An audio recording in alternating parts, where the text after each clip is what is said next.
श्री शिवाय नमस्तुभ्यं प्रिय भक्तों।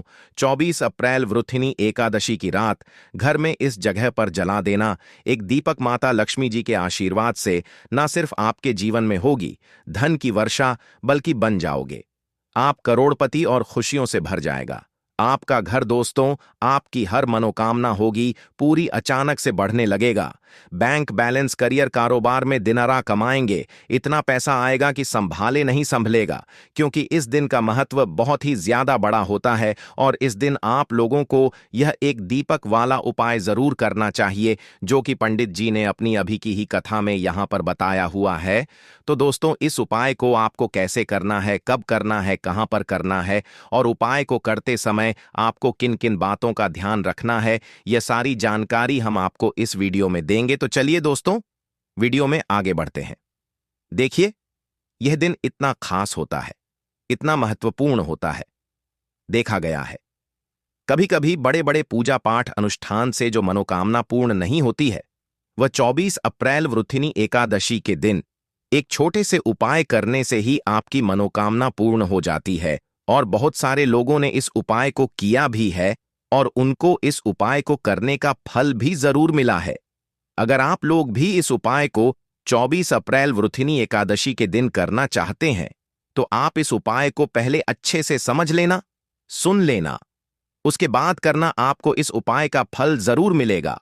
और इस उपाय को करने से आपके घर में चाहे किसी भी प्रकार की दुख और समस्या क्यों ना चल रही हो, आपको उसका कारण भी नहीं पता है कि भाई यह समस्या किस कारण से चल रही है, तो उसका कुछ भी कारण हो सकता है। जैसे पितृदोष हो सकता है, शनि दोष हो सकता है, या किसी भी तरह का मंगल दोष भी हो सकता है। और भी बहुत तरह के दोष होते हैं, कुछ भी हो सकता है। पर आपको इस उपाय को करने के लिए अपने दोष को पता लगाने की भी जरूरत नहीं है।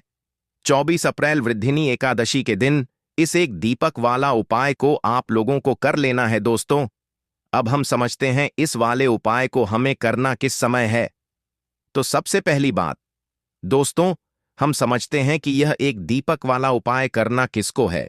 तो देखिए, यहां पर सीधी सी बात है कि यह एक दीपक वाला उपाय जो उपाय है, यह किस लिए किया जा रहा है। यह मनोकामना को पूर्ण करने के लिए किया जा रहा है, या आपके जीवन में जो दुख और परेशानियां हैं उनको दूर करने के लिए किया जा रहा है, या आपका कोई बड़ा काम है जो कि नहीं हो पा रहा है, आप उसके लिए इस उपाय को कर सकते हो।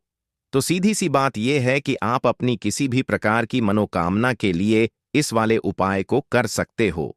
तो यह उपाय वह व्यक्ति कर सकता है जिस व्यक्ति को अपनी किसी भी प्रकार की मनोकामना भगवान शिव जी से पूर्ण करवानी हो। और अगर कोई भी माताएं, बहनें जो हैं अपने घर की सुख और शांति के लिए, घर में धन समृद्धि को बढ़ाने के लिए वाला उपाय करना चाहती हैं, तो घर की जो बड़ी माताएं, बहनें होंगी, वह इस एक दीपक वाला उपाय को विशेष रूप से करें।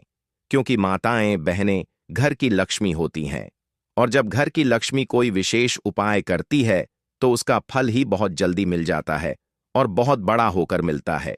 अन्यथा इस उपाय को कोई भी व्यक्ति कर सकता है, चाहे वह बड़ा हो, चाहे वह छोटा हो, चाहे वह बच्चा हो। जिस व्यक्ति को यह एक दीपक वाला उपाय समझ आ गया, वह व्यक्ति इस एक दीपक वाला उपाय को वरुथिनी एकादशी के दिन जरूर करे, क्योंकि उसको इस उपाय को फल बहुत ही जल्दी मिल जाएगा। क्योंकि 24 अप्रैल वृथिनी एकादशी के दिन भगवान शिव जी बहुत आसानी से प्रसन्न हो जाते हैं। तो आइए अब हम समझते हैं कि इस एक दीपक वाला उपाय को आपको करना कैसे है, और इस उपाय को करने का जो समय है वह क्या है। तो देखिए, 24 अप्रैल वरुथिनी एकादशी के दिन किए जाने वाले यह एक दीपक वाला जो उपाय है, यह मुख्य रूप से सुबह का समय होगा, प्रातःकाल का समय होगा। किस समय होगा? सुबह का समय होगा। आपको कोशिश यही करनी है कि सुबह के समय हम इस एक दीपक वाला जो उपाय को कर लें। पर किसी कारणवश अगर आप सुबह को इस उपाय को ना कर पाओ, आपको कहीं काम से जाना हो, या किसी और काम की वजह से आप उपाय को ना कर पाओ, तो आपके पास फिर दूसरा मौका रहेगा, जो कि शाम के समय का रहेगा, प्रदोष काल का रहेगा। अब भाई, प्रदोष काल का समय भी एक बहुत ही लोगों के मन में प्रश्न बन जाता है कि भाई यह समय होता कब है, कितने बजे से लेकर कितने बजे यह समय होता है, ताकि हमें उपाय के लिए जो है करने का समय पता लग जाए। तो हम आपको बता दें, प्रदोष काल का जो एक समय होता है, शाम का समय, वह होता है शाम के 6 बजे से लेकर शाम के 7 बजे के बीच का। इस समय के बीच में आप उपाय को करेंगे तो आपको उस उपाय का जरूर फल मिलेगा। तो शाम के 6 बजे से लेकर शाम के 7 बजे के बीच में आप लोग इस एक दीपक वाला जो उपाय को कर सकते हो। तो भैया बहुत सारे लोग यहाँ पर यह प्रश्न भी जरूर करेंगे कि भाई हम तो नौकरी पर जाते हैं, हम अपनी ड्यूटी पर जाते हैं और आने में हमें देर हो जाती है, तो उस जगह पर हमें क्या करना चाहिए। तो देखिए, उन लोगों को भी टेंशन लेने की जरूरत नहीं है। अगर आप लोग इस उपाय को शाम के समय प्रदोष काल में कर रहे हैं और अगर आप आने में देरी भी हो जाती है, आपको आने में 7 बजे तक आप नहीं पहुंच पाते हो, तो भाई आप 7 या रात 8 बजे तक भी अगर उपाय को करोगे तो भी चल जाएगा। और अगर इससे भी थोड़ा देर हो जाती तो भी आप उपाय को कर सकते हो, क्योंकि 24 अप्रैल वरुथिनी एकादशी का दिन है। यह दिन बहुत ही कम आता है, पूरे साल भर में एक बार। इसलिए जब आपको मौका मिल जाए, जब आप इस उपाय को जरूर कर लेना।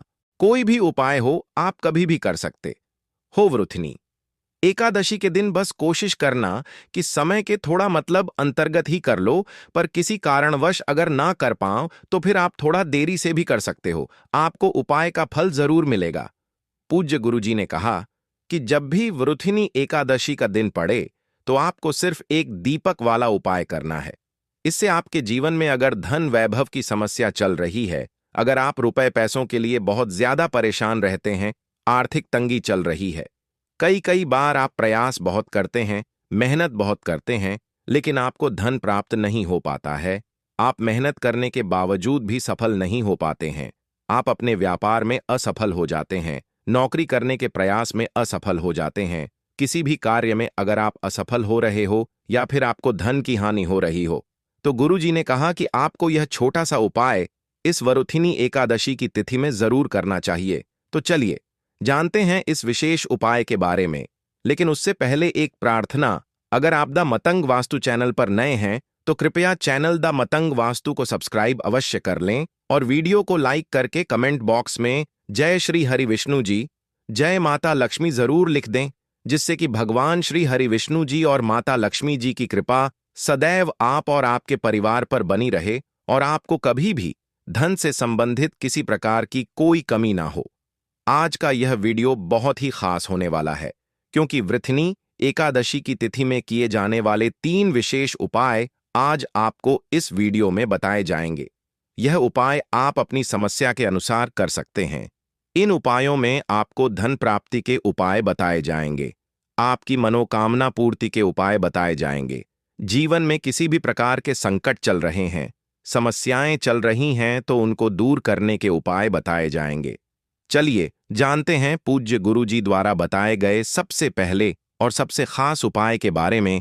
इस उपाय के लिए आपको सबसे पहले जरूरत पड़ेगी एक दीपक। अब यह एक दीपक वरुथिनी एकादशी की रात अपने घर में इस जगह पर जला देना, बड़े से बड़ा शत्रु भी घुटने टेक देगा। दोस्तों, जैसा कि आप सभी जानते हैं, भाद्रपद महीने की वृथिनी एकादशी के दिन बहुत ही शुभ संयोग बन रहे हैं और इस दिन अगर आप 11 लौंग और 1 कपूर अपने घर में जलाते हैं तो शत्रुओं से हमेशा के लिए आपको छुटकारा मिल जाएगा। अब देखिए, किसी भी व्यक्ति के जीवन में जब शत्रु से परेशान करते हैं तो वह व्यक्ति अपने जीवन में दुखों से बहुत परेशान हो जाता है। शत्रु हमेशा कुछ ना कुछ ऐसा करवाते हैं जिसके बाद नजर दोष लगती है और अच्छा खासा काम भी बिगड़ने लगता है, व्यापार में मदद आने लगता है, लोगों की तबीयत खराब होने लगती है। जरूरी नहीं है कि सामने वाला व्यक्ति जैसा दिखता है वैसा हो। देखिए, बहुत सारे लोग हैं जो बहुत अच्छे होते हैं, है ना, लेकिन कुछ लोग ऐसे होते हैं जो कब आपके शत्रु बन जाते हैं आपको खुद भी पता नहीं चलता है। एक तो वह शत्रु होते हैं जो सामने से सीधे सीधे हम पर वार करते हैं, है ना। एक शत्रु ऐसे भी होते हैं जो कि पीठ पीछे कुछ होते हैं और सामने से कुछ होते हैं ना। तो ऐसे शत्रु होते हैं गुप्त शत्रु, और ऐसे शत्रुओं से हमेशा आपको बचकर रहने की जरूरत होती है। आप अपने शत्रुओं को शांत भी कर सकते हैं और इस उपाय को करने से आपको शत्रुओं से छुटकारा भी मिल जाएगा। लौंग जो होती है यह शिविर शक्ति का स्वरूप होती है और आप सभी जानते हैं कि महादेव जिसके साथ हो, न साक्षात काल भी आकर उसका कुछ बिगाड़ नहीं पाता है। अच्छा, एकादशी का जो दिन होता है यह इतना उत्तम होता है कि आप इस दिन अपने पितरों को कुप्रस कर सकते हैं, धन प्राप्ति के लिए उपाय कर सकते हैं और शत्रुओं से भी छुटकारा पा लेते हैं। जब 11 लौंग का उपाय और एक कपूर का उपाय अपने घर पर करते हैं तो बात कर लेते हैं। सबसे पहले उपाय की, जो कि पितरों को प्रसन्न करने के लिए है। देखिए, पितर जब किसी से नाराज हो जाते हैं ना, तो उस व्यक्ति के जीवन में बीमारियां, दुख, धन की समस्याएं लगातार बढ़ती हैं। तो कोशिश करें कि हमेशा एकादशी के दिन आप अपने पितरों को प्रसन्न करने के लिए उपाय करें। अच्छा, पितृदोष अगर घर में जरा सा भी होता है ना, तो सबसे ज्यादा कष्ट जो आता है वह बच्चों के जीवन पर आता है।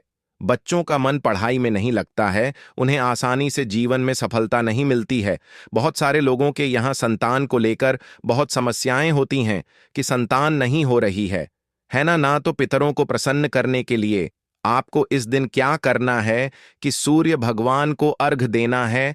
तो थोड़ा सा तांबे का लोटा अगर हो तो तांबे के लोटे में जल भर लें, वरना किसी भी लोटे में आप जल लें। उसके अंदर आपको क्या करना है, थोड़े से अक्षत के दाने डालने हैं, थोड़े से चावल के दाने, थोड़ी सी किसरी डाल लें, अगर लाल फूल है तो लाल फूल डाल लें और सूर्य भगवान को अर्घ दें। अगर खाली भी आप जल चढ़ा देते हैं, अर्घ दे देते हैं, तब भी आपके घर से पितृदोष दूर होता है। तो जब भी आप एकादशी के दिन सूर्य भगवान को अर्घ देते हैं, इससे आपके पितृ प्रसन्न होते हैं। साथ ही साथ अगर आप कर सकते हैं तो पीपल का जो पेड़ होता है, इसमें भी हमारे पितरों का वास माना जाता है। तो आपको क्या करना है कि एक लोटे में या किसी भी बर्तन में आपको जल लेना है, उसमें थोड़े से आपको काले तिल के दाने डालने हैं, काला तिल डालना है। साथ ही साथ आपको क्या करना है, थोड़े से मिश्री के दाने डालने हैं, गुड़ भी आप यहां पर डाल सकते हैं। अब यह मीठा जल आपको पीपल के पेड़ में चढ़ाना है। आपके घर के आसपास जहां भी पीपल का पेड़ हो, आप एकादशी